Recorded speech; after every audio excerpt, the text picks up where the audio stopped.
Olá, minhas queridas irmãs, louvado seja nosso Senhor Jesus Cristo, amada seja a Virgem Santíssima, nossa Mãe querida, nosso modelo de virtude.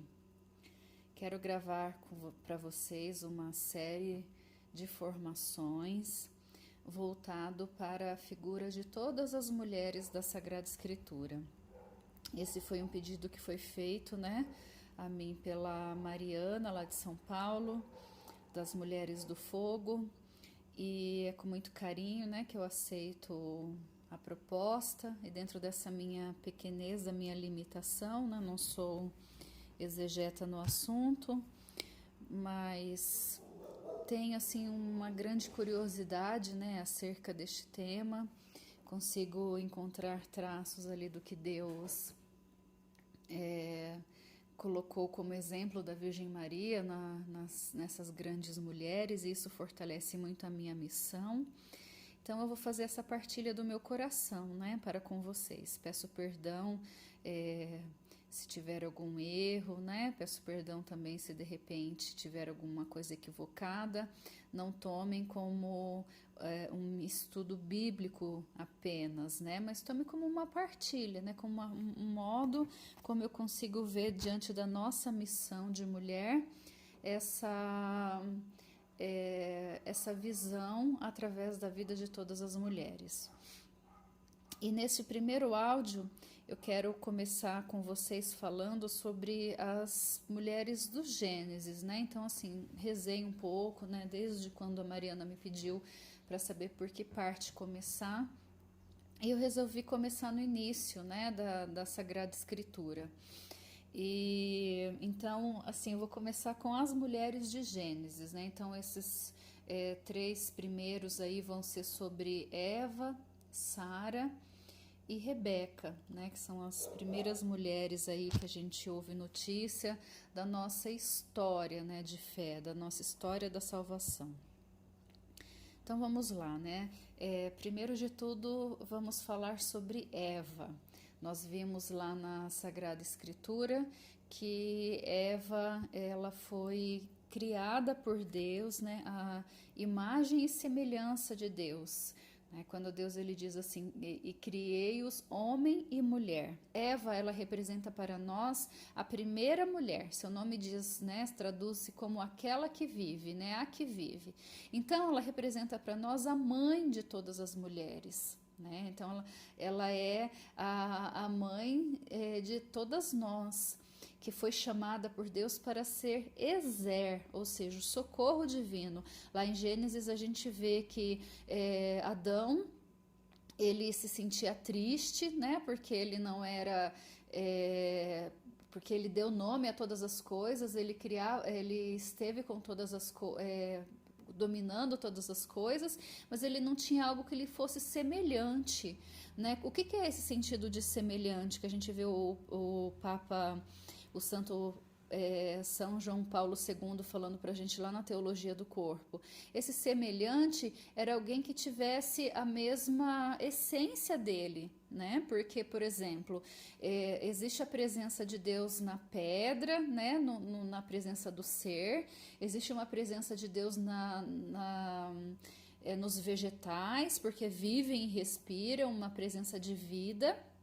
Existe uma presença nos animais, por exemplo, que é uma presença animada pelas paixões, pelos instintos, mas existe uma presença muito maior no homem, Porque o homem é imagem e semelhança de Deus, o homem foi feito de uma forma diferente. Então, essa imagem e semelhança de Deus dá ao homem a capacidade de amar.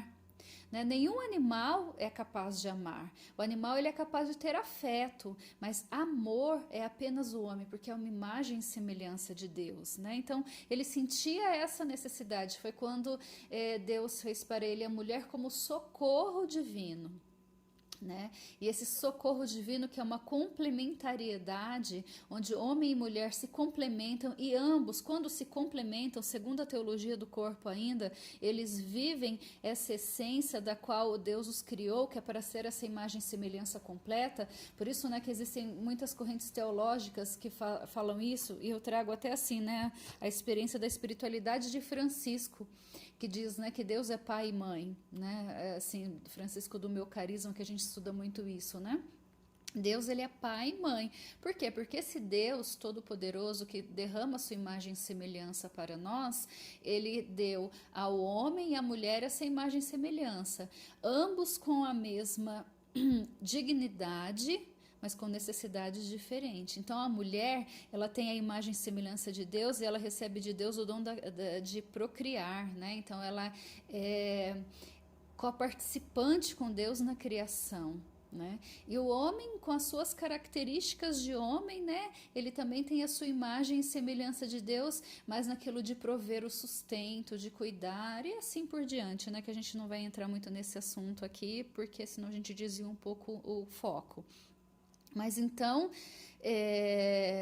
essa Eva, né, essa primeira mulher, esse socorro divino, ele vem nos mostrar, né, qual que é a missão original da mulher, por que a mulher foi criada, né, como que a mulher foi criada. Eva, ela era imaculada, né, ela foi criada no princípio, como a própria teologia do corpo. Eu acho que para falar muito de Eva e Adão, a teologia do corpo é uma das catequeses mais fantásticas que tem. Ela diz que no princípio não era assim, ou seja, no princípio, quando Deus criou o homem e a mulher ela tinha todas as características daquilo que Deus criou e desejou para ela, né?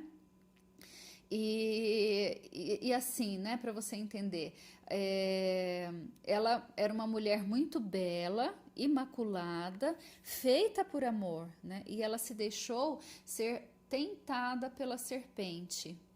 Então, assim, para que a gente possa entender, Eva, ela possuía uma pureza inicial.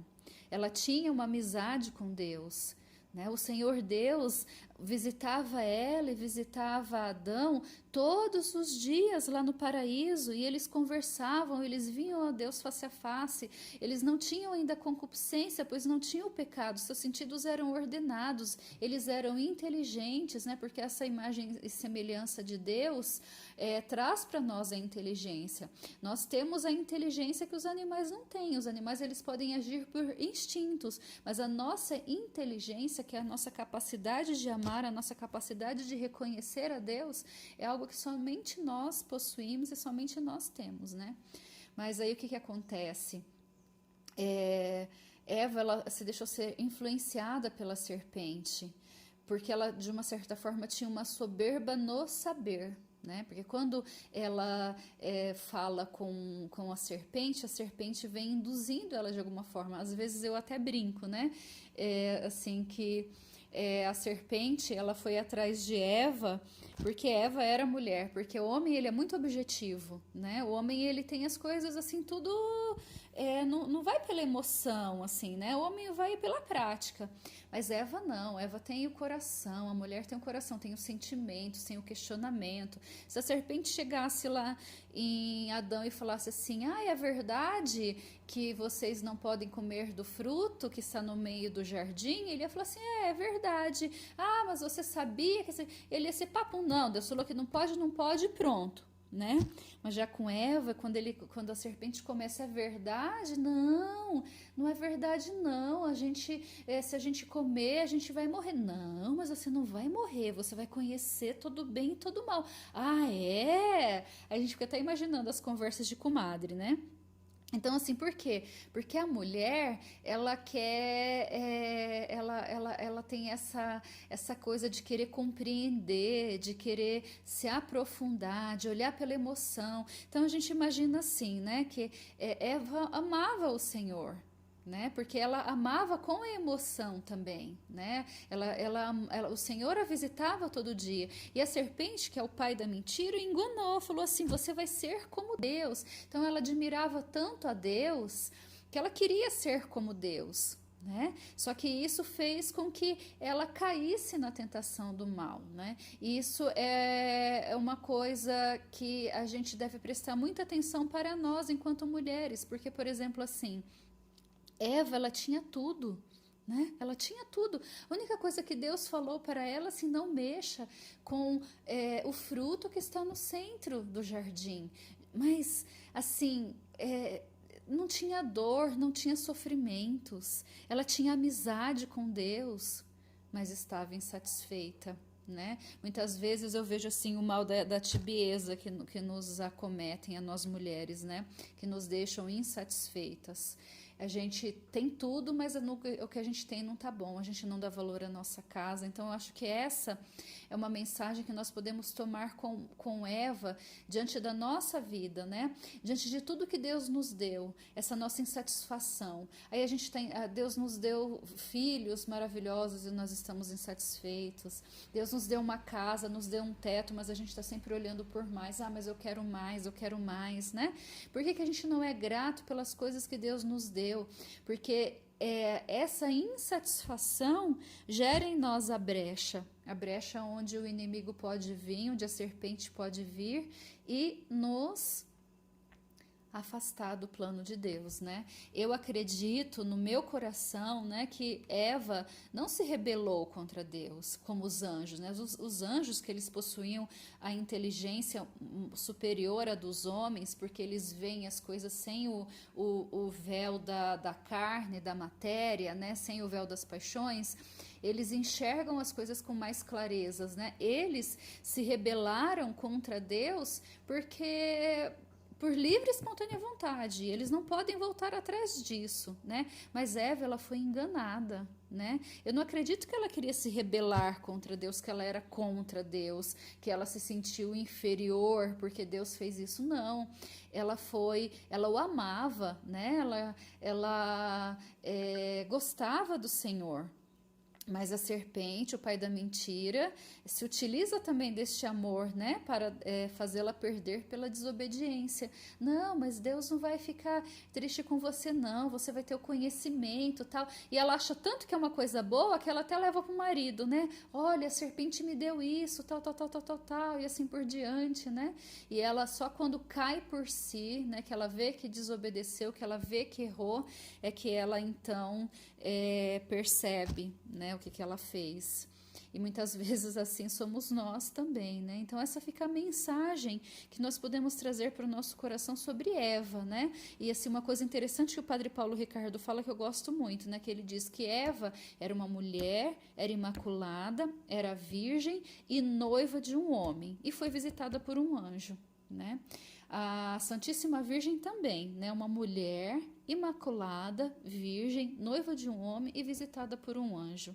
Por isso que Nossa Senhora é a nova Eva. Mas a diferença é que quando foi visitada por um anjo, esse anjo era mau e a levou, a influenciou a fazer o mal, e ela disse não a Deus, né? Porque quando ela diz sim ao projeto da serpente, ela está dizendo não ao projeto de Deus, porque o projeto de Deus é: obedeça, desse daqui não deveis comer. Eu sei o que é quando a gente nega o que é melhor para nós, né? Deus, ele está falando: o melhor para vocês, filho, é isso, isso e isso, e a gente acha que a gente sabe mais do que Deus, né? Foi mais ou menos isso que Eva fez. Eva achava que sabia mais do que Deus. Se Deus falava que não podia, né, ela tinha que confiar e pronto. Mas influenciada pela serpente, não. Ela achou que o que era melhor era o que a vontade e a curiosidade dela estava oferecendo. Então ela disse não ao projeto de Deus. Diferente a Virgem Santíssima, que visitada por um anjo disse sim ao projeto de Deus, né? E hoje é a nova Eva, a mãe de todos nós. Então aqui fica, né, a partilha sobre Eva, e cortado em outros a gente vai falando, né, sobre Sara e sobre as outras mulheres daqui por diante.